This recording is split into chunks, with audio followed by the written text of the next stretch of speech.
Things are finally going right. The relationship is good. The work is paying off. You're closer than you've ever been to the thing you wanted. And then, somehow, you blow it up. You pick the fight. You miss the deadline. You stop trying right at the finish line. You find a way, often a creative one, to wreck the very thing you worked so hard for. And afterward, you stand in the wreckage asking, why would I do that? Why do we sabotage ourselves precisely when things are going well?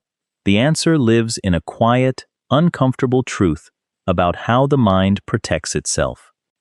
To understand self-sabotage, you have to understand that a huge amount of human behavior is driven not by what we want, but by what feels familiar and safe. And here's the catch. Safe doesn't mean good. Safe means known, predictable, consistent with the story you already believe about yourself. The brain craves a match between what's happening and what it expects, and it will quietly work to restore that match, even when the expectation is a low one, even when reality is actually better than the story. This is where your self-image comes in, and it runs the whole show from underneath. Every person carries a deep, often unspoken belief about what they deserve, about who they are, about how their life is supposed to go.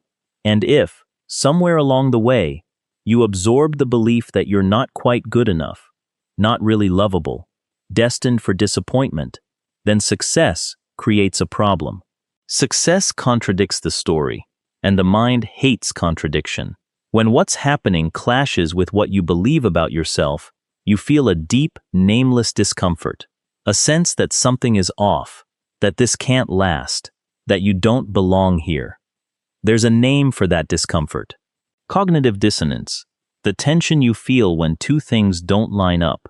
In this case, the good thing happening and the unworthy self you believe yourself to be. And the brain has two ways to resolve that tension. It could update the story, decide that maybe you do deserve good things after all. That's hard, slow, and unfamiliar. Or it could change reality to match the story by quietly tanking the good thing, restoring the disappointment you expected all along. Disturbingly often, the brain chooses the second option because returning to the familiar bad feels safer than staying in the unfamiliar good. So self-sabotage is, in a strange way, the brain trying to feel in control. If part of you is braced for the good thing to fall apart, then waiting helplessly for it to collapse is agonizing. But if you cause the collapse yourself, you get to be the one in charge of it. You traded a terrifying uncertainty, will this be taken from me, for a grim certainty, I'll end it on my terms. It feels, on some level, less painful to destroy the good thing yourself than to love it fully and risk losing it to forces you can't control. Sabotage is a defense against the dread of an ending you're sure is coming anyway. There's a related pattern people fall into right as they approach success, a kind of invisible ceiling. You start doing well, and just as you cross into territory that feels like more happiness or achievement than you're used to, you unconsciously pull back. You start procrastinating, picking fights, doubting, withdrawing. It's as if you have a thermostat for how good your life is allowed to get, and the moment you exceed the setting, something kicks in to bring you back down to your familiar baseline. Not because you want less, but because more feels dangerous, exposed, like you're getting away with something you'll be punished for. Fear of failure plays a role here too, and it shows up in a clever disguise. Sometimes we sabotage ourselves so that, if we fail, we have an excuse ready. If you don't really try, then failure doesn't mean you weren't good enough, it just means you didn't try. That protects the fragile self-image. Better to fail because you self-destructed than to give it everything and discover you weren't enough. So the sabotage becomes a shield, a way to never put your true self fully on the line where it could be judged and found wanting. The trouble is, the shield also guarantees the failure it was meant to soften. And there's fear of success, which sounds absurd until you feel it. Success raises the stakes. It means more expectation, more visibility, more to lose, more pressure to keep it up.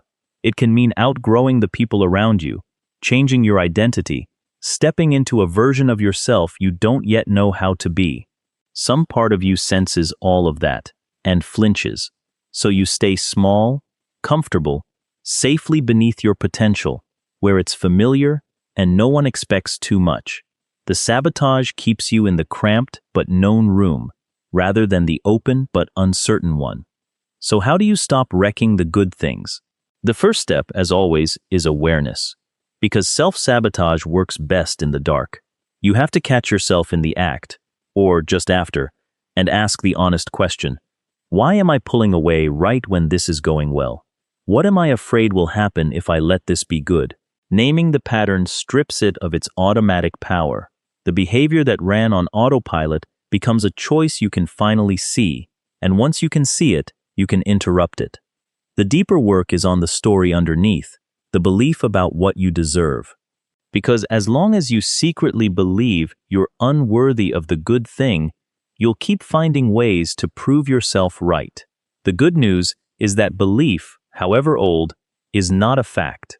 It was installed by experiences, often early ones, and it can be challenged, questioned, and slowly rewritten.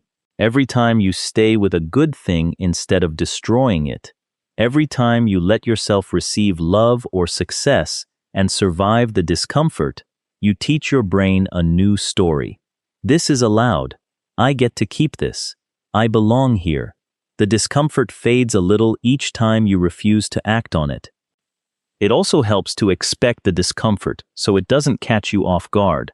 When things go well and you feel that creeping urge to blow it up, that restlessness, that conviction that it can't last, recognize it as the old thermostat kicking in, not as wisdom, not as truth. The feeling that the good thing is wrong, or too much, or about to be taken, is a glitch, not a prophecy. You don't have to obey it. You can feel the pull to sabotage and simply not act on it, and let the good thing continue, even while part of you insists it shouldn't. So the next time life goes right, and you sense yourself reaching for the detonator, stop and recognize what's really happening. You don't sabotage success because you hate it. You sabotage it because some old part of you doesn't believe you're allowed it, and would rather return to the familiar disappointment than sit in the unfamiliar joy. That part of you was trying to keep you safe, in its broken way, bracing you against a loss it was sure was coming. But you're not that old story anymore. You can let the good thing be good. You can stay. You deserve to find out what happens if, just once, you don't blow it up.